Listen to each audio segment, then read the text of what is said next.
G.I.T. are the second-party developers that created Jumping Flash 1 and 2. Around 1998, they merged into Sugar and Rockets and then later into SCEI. None of G.I.T.'s games really got the recognition they deserved, especially Jumping Flash, but after 2 of those games, they decided to work on a new project, a video game adaptation of a movie series, and of course, they did a stellar job. Ghost in the Shell is a cyberpunk franchise that started off as an early 90s manga, then it got a movie, some animes, games, you know the drill. In 1995 specifically, they made a movie under the same name, and while the English actors from the movie are shared in the game, the story is completely different, though the story and art were designed by the manga's author.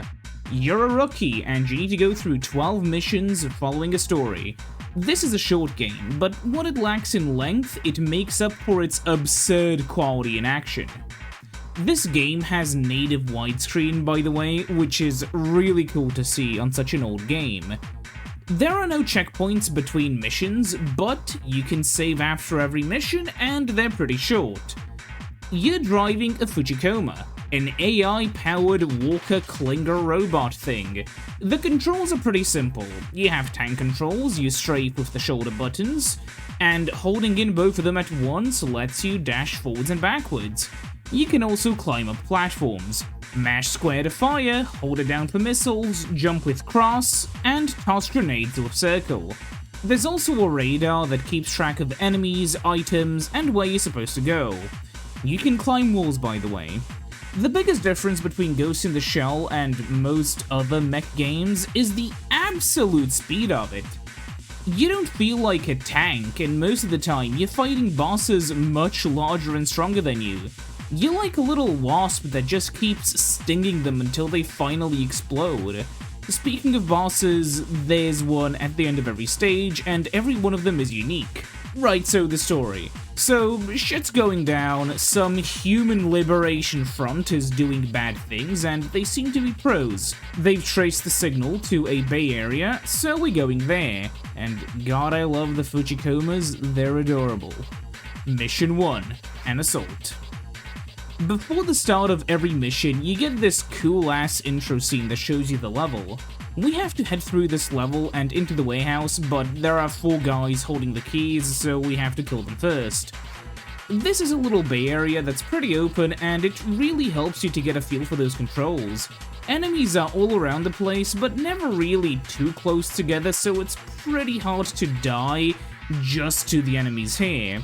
There are basic guys with guns, helicopters, missile walkers, and the little walkers that are holding the keys. If you go out of your way to explore a little bit, you can find some health and grenade pickups. Anyways, after all 4 of these keys are collected, you can enter the warehouse, and uh-oh, it's a huge-ass cannon creature. You can circle strafe it. It's a little hard with just the D-pad, but trust me, you can do it. It's worth it. Just keep firing at it until it dies, and dodge the lasers and missiles. Once it dies, you can see that you're awarded score for your health, grenades, and time. You also gain points for every enemy killed. It's carried over between levels, but it ends when you die. Mission 2, Blackwater, the sewer. We're scanning the map, and this thing is escaping through the sewers, so it's our job to track it down.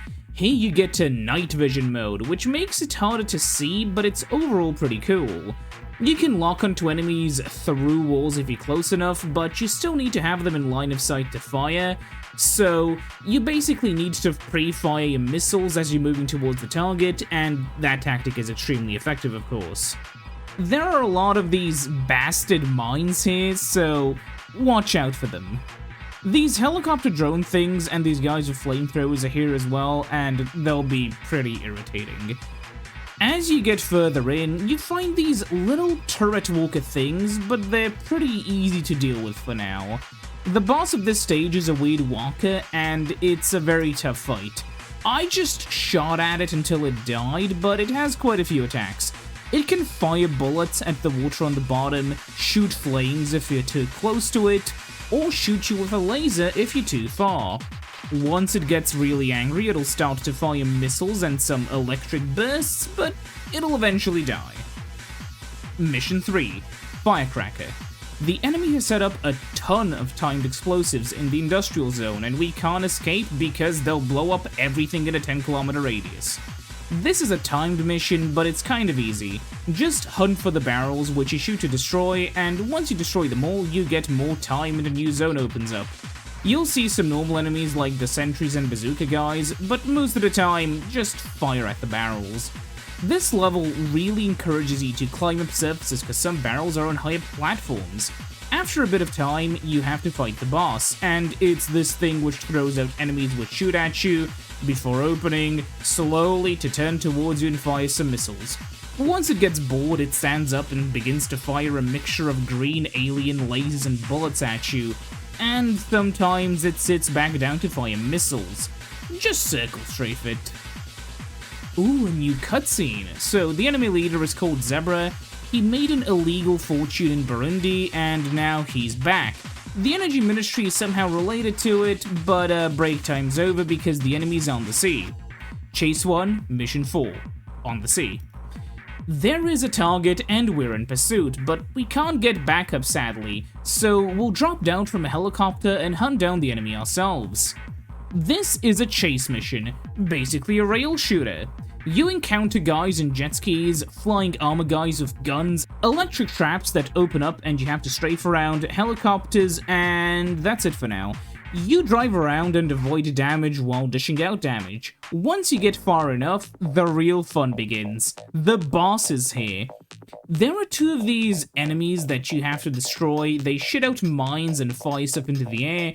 Killing them will award you more time, and the main target is right in front of you. Once both of the little side ships are destroyed, you have to go and destroy the main one and basically just fire away.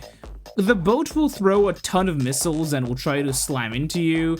It also just sometimes fires its guns or dashes in front of you, throws mines. It has a lot of attacks. Shoot it until it dies. Mission 5, the Old City. The Old City became a ghost town due to industrial pollution, but there's a target that can go invisible here. It has thermoptic camouflage. Oh, wait, it's an ambush, and we have to stop them. We have to target the boss down while it tries to attack us. It will just try to hit you with an AoE attack sometimes, hit you with some cool-ass blue slashes, or a different type of AoE attack. But after you dish out enough damage, it'll go invisible and you have to find it again. There are some enemies here we've seen before, but yeah, just hunt it down a few times. Oh, and also, you can track it while it's invisible if you pay attention to the area around it because it shimmers when it runs. That way, you can speed up the fight quite a bit. Eventually, it runs into this corner and you can begin the fight properly. Just circle strafe it again. Chase 2, Mission 6, the Speedway. The target is in motion and proceeding at high speed. We have to stop it before it reaches the city. So, let's go. There are helicopters here and also these weird tank things and motorcycles. Proceed forward. You'll be attacked by APCs or other vehicles from behind sometimes, by the way, so look out for that. Eventually, there's a fork in the road. Go to the left for a longer path with a bridge, tunnel, and face off against a ton of enemies, or go down the right path and face against less enemies, but you'll have to jump across the bridge, and if you fail, you die. Your enemy is a truck, but not just that. This truck has this weird thing which punches the ground. Destroy it, and then you have a second thing which will fire lasers. Destroy that, and then the truck will become the target, which will start firing missiles and bullets at you. Eventually, it dies. New cutscene. The enemy base has been identified as Aeropolis 2. There's also some stuff about how an official in the Energy Ministry called Sawamura is in contact with Zebra, and it's connected to the Megatech Body Corporation. Mission 7, the city. We'll have to secure every block around the tower and then move in. There are more enemies we've seen here before, and also 4 turrets we have to destroy. They fire missiles and lasers. One's on the ground, one's on the bridge, and 2 on the rooftops. You can also find those climbers on the sides of buildings, and they can be a little annoying. Once all 4 have been destroyed, we'll encounter a walker on the ground with a whole host of attacks. It'll spit fire at you, then suck you towards it while it surrounds itself with explosions. One set of near explosions and one set of far explosions. Once that's done, it'll jump up and do a huge ground pound move that you have to jump to avoid. Shoot it until it dies. Mission 8. Underground Passage. In order to infiltrate Aeropolis 2, an underground city, we need to go underground and reach the tower that way. This mission has more enemies we've seen before, but also some newer ones like these missile turrets or even more armored guards. It's a pretty big maze and even has its own night vision mode. Once we've run through enough tunnels, we can see the boss. It can go semi-invisible and strafe around while shooting bullets at us. It also fires those orb things and grenades of its own. It'll use the walls to its advantage, so we can use them too. Eventually it'll fire lasers at you as well, but just shoot at it until it dies. Mission 9, Aeropolis 2/Geofront. It's time for us to attack the reactor. We need to trigger the emergency failsafe mechanism. It's the only way to stop the reactor. So now we're in the tower and it's more cramped hallways. The flying guys from the Sea Chase are here, along with some of the road vehicles. Many hallways later and we've arrived. This thing has a strict timer and you have to blow up 8 of those things on the floor. But the reactor has laser turrets we have to destroy too, and doing so gives us extra time. After we destroy 4 targets, the reactor will begin to suck us towards itself and things get a whole lot frantic. Eventually, it'll try to laser us itself, but just shoot at the things until they die. Cutscene time. So we've stopped the reactor, but it seems to be controlled from above, so it's actually not stopped and we can't control it. We have to go up there ourselves. Mission 10, Aeropolis 2, General Floor. We have to climb up all the way until floor 97. We're minutes away from critical mass, so let's be quick. The walkers from the first level are back, but they're also way more dangerous in these enclosed spaces. These annoying red laser orbs are here too, I hate them. There are also these bombs that walk towards you and explode. Keep going through the hallways and shooting at enemies till you reach the boss room. There are 2 of these mechs, just shoot at them. They seem to spit fire at you in various different ways, but they're pretty easy to dodge. Eventually they'll fire lasers and missiles at you, but just keep shooting at them until they die. Mission 11, Aeropolis 2, The Duct. It turns out the target is on the top floor, but it's inaccessible by stairs, so we have to attack via the air duct. Enemies are way more evilly placed here, but it's mostly a standard affair. There are vehicle sections, so high up in the tower for some reason, but hey, I'm not complaining, this place is huge. This maze is, well, not that hard to navigate, but eventually you'll make your way to the ducts, which are full of these things that drop cluster munitions at you. Eventually you reach the top floor, and you have to fight a big kahuna mech. It will fire orbs at you and also these strange pulses. Also lasers, and once it gets low enough, it'll start firing lightning. Once it's low enough, the body will detach from its legs and begin flying around and firing missiles and lasers at you. Unsurprisingly, shoot at it until it dies. Mission 12, Aeropolis 2, The Rooftop. We, the rookie, are the only ones that can reach the top.